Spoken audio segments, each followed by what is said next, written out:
હવે નકલી ક્લાર્કની પણ રાજ્યમાંથી કરવામાં આવી છે ધરપકડ।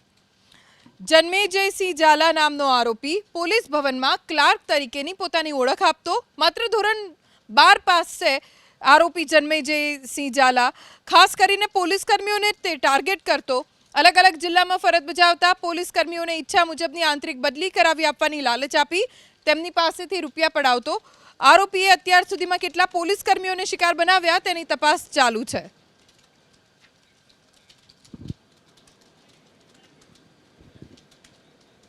અમદાવાદથી સમાચાર પ્રાપ્ત થઈ રહ્યા છે। ફરી એક વખત ઝડપાયા નશાના સોદાગરો।